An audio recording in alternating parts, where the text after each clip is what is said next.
नमस्कार दोस्तों, मैं अंकुर उपाध्याय स्वागत करता हूं आप सभी का एक बार फिर से अपनी नई वीडियो में। दोस्तों, भारतीय बाजार थोड़ा सा और गिरता हुआ दिख रहा है और इस समय निफ्टी 130 पॉइंट नीचे हो गया है, 25,300 के नीचे निकलता हुआ दिख रहा है। सेंसेक्स करीब 500 पॉइंट नीचे होने की तैयारी में 490 पॉइंट्स नीचे है। बाजार गिर रहा है, डेफिनेटली गिर रहा है। कितना गिर सकता है? थोड़ा और गिर सकता है, लेकिन क्या उछलेगा? डेफिनेटली उछलेगा नहीं। तेजी में है बाजार, ये तो गिर रहा है बस। मतलब वन साइडेड ऊपर जाके जो थोड़ा थक जाते हैं तो एक कदम पीछे लेते हैं ना, ये वो वाला एक कदम पीछे है। यहाँ पे डरने घबराने की कोई जरूरत नहीं है, मैं बार बार आप सभी के साथ शेयर कर रहा हूँ। और इस डिप की या इस फॉल का हमने एंटिसिपेशन कल मॉर्निंग में ही करा था, जब मैंने 25,430 के करीब आपसे कहा था कि 25,500 तक का व्यू था, वो ऑलमोस्ट आ गया है। वन साइडेड 400 पॉइंट जाने के बाद हो सकता है 100-125 पॉइंट एक बार बाजार आपको नीचे आता हुआ दिखे, एंड उसके लिए आपको तैयार रहना चाहिए। और आज वो आपके लिए नीचे की तरफ का मूव आ रहा है। आपको क्या करना है? आपको बाय ऑन डिप के लिए स्टॉक्स तलाशने हैं, दैट्स इट। आज बाजार कहीं भी हो, लेकिन एक ग्रुप है वो पूरी तरीके से तेजी में, और वो ग्रुप है अदानी ग्रुप। आप सभी को पता है क्या हुआ है, सेबी की तरफ से क्लीन चिट मिली है। मैं आपके साथ थोड़ी सी डिटेल शेयर करना चाहूंगा। नो डाउट आज अदानी ग्रुप को क्लीन चिट मिली है सेबी के मामले, हिंडनबर्ग केस के मामले में, लेकिन अभी भी काफ़ी सारे जो केसेस हैं ना वो चल रहे हैं, काफ़ी सारे एलिगेशंस चल रहे हैं। और ऐसे में आपको क्या करना है क्या नहीं करना है, ये सबसे इंपॉर्टेंट हो जाता है। तो पहले मैं आपको डिटेल शेयर करता हूँ, फिर स्टॉक्स पे आऊँगा। तो डिटेल्स ये हैं कि आज के हिसाब से देखा जाए, यानी कि 19 सितंबर के हिसाब से अगर मैं देखूँ तो कल 18 सितंबर करीब 5-6 बजे के समथिंग एक खबर आती है, जहाँ पे सेबी ने क्लीन चिट दी हिंडनबर्ग केस के मामले में। India's market regulator SEBI has dismissed allegations made by Hindenburg Research that Adani Group was involved in stock manipulation, improper related party transactions और disclosure breaches। तो इन 3 मामलों पे पूरी तरीके से क्लीन चिट मिली कि कोई स्टॉक मैनिपुलेशन नहीं किया गया, कोई इधर उधर फंड नहीं भेजा गया कि अपना ही फंड दूसरी जगह से बेचकर निवेश करवाया गया, ना, ऐसा नहीं हुआ है। और कोई भी ऐसा डिस्क्लोजर ब्रीच नहीं है कि कुछ कर दिया हो और उसकी अपडेट कंपनी ने नहीं दी हो या गलत जानकारी दे दी हो, ऐसा कुछ भी नहीं किया। तो क्लीन चिट मिली। उसके बाद बाजार ने क्या रिएक्शन दिया आप देख ही रहे हो। मैक्सिमम अदानी ग्रुप के स्टॉक्स आज ऊपर है, करीब 5 से 13% तक की तेजी देखने को मिली। Adani total gas, Adani power, Adani green energy, ये कुछ थे जो टॉप गेनर की लिस्ट में शामिल थे। इन्वेस्टर्स का सेंटीमेंट अब सुधरा है, अच्छा हुआ है, और यहां से इन्वेस्टर अब खरीदने के बारे में दोबारा सोच रहे हैं। और इन्वेस्टर सिर्फ यही सोच रहे हैं क्या लिया जाए क्या लिया जाए, क्योंकि अब तो सब सही हो गया। लेकिन थोड़ा सा समय दीजिए, डिटेल्स आपको मैं पूरी बताऊंगा।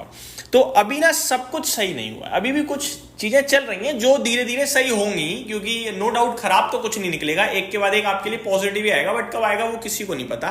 तो जानकारी के लिए मैं बता दूं, कुछ केसेस हैं जो अभी भी चल रहे हैं और जो डिसमिस हुए हैं वो तो आप सभी के सामने ही है। कौन कौन से चल रहे हैं? There are still other proceedings orders pending. करीब 22 ऑर्डर्स ऐसे हैं अलग अलग मैटर्स पे जो अभी भी पेंडिंग है, जिसपे सेबी ने अभी तक कोई जवाब नहीं दिया है। सेबी अभी भी उन्हें रिजॉल्व कर रहा है, पहली बात। हालांकि इस पे भी क्लियरिटी आ जाएगी, क्लीन चिट मिलेगी, टेंशन वाली बात नहीं है, सिर्फ आपकी जानकारी के लिए मैं शेयर कर रहा हूं। सेकेंड थिंग, यूएस में there is also earlier embroilment with US investigations including alleged bribery case under FCPA which Adani denies. These have not been finally resolved। और यूएस में भी एक ब्राइवरी, रिश्वत का केस चल रहा है, जिसके बारे में हमने आपके साथ शेयर भी किया था कि गवर्नमेंट को ही सीधे पैसा दे दिया सो दैट बड़ा प्रोजेक्ट हाथ लग पाए और उससे बहुत बड़ा रेवेन्यू जनरेट होगा लॉन्ग टर्म में। ये केस था जिसको अदानी ग्रुप ने टोटली डिनाई भी कर दिया था। हालांकि समन्स भी भेजे यूएस ने गौतम सागर अदानी जी को, जब मैंने आपके साथ डिटेल्स डिस्कस करी थी।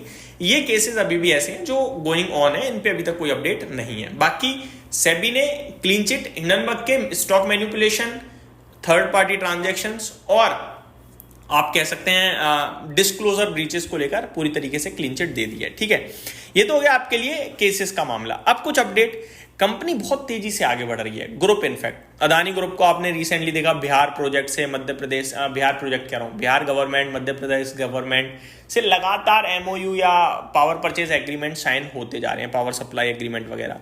तो ये सारी चीजें चल रही हैं। रोपवे प्रोजेक्ट है बिटवीन सोनप्रयाग एंड केदारनाथ उत्तराखंड में Adani got the contract to build 12.9 kilometre ropeway, expected to cut travel time from 8 to 9 hours to 36 minutes. मतलब जो अभी 8 से 9 घंटे लगते हैं वो केवल 36 मिनट में हो जाएगा। इस प्रोजेक्ट की कॉस्ट करीब 4081 करोड़ है और ये कंप्लीट होगा करीब 6 साल के अंदर। तो ये पीपीपी मॉडल के तहत होगा। ये कोलंबो वेस्ट इंटरनेशनल टर्मिनल यानी श्रीलंका, यहाँ पे भी कंपनी के लिए खबर आ रही है। Adani led terminal to double its container capacity ahead of schedule, now expected by late 2026 instead of 2027। तो ये अपनी जो श्रीलंका में कोलंबो में इनका जो पोर्ट है उसको डबल कैपेसिटी करने जा रहे हैं, तो ये बड़ी पॉजिटिव है इनके लिए। एक्सपेंशन इन पोर्ट बिजनेस, तो ये एक्सपेंशन लगातार चल ही रहा है जहां पे कंपनी 30,000 करोड़ अगले 2 सालों में निवेश करने की सोच रही है to expand the capacity of its key ports like Mundra, Dhamra and Vizhinjam. तो यहाँ पे बहुत तेजी से कैपेसिटी को बढ़ाने की बात कर रही है। ये सारी चीजें बहुत पॉजिटिव है कंपनी के लिए। अब आ जाता हूँ शेयर्स पे। दोस्तों मैं सिर्फ एक ही चीज बोलूंगा, अदानी पावर अनडाउटेडली लीडर है और आप देख लो सबसे पहले इसी ने 52 वीक हाई दोबारा हिट करा है।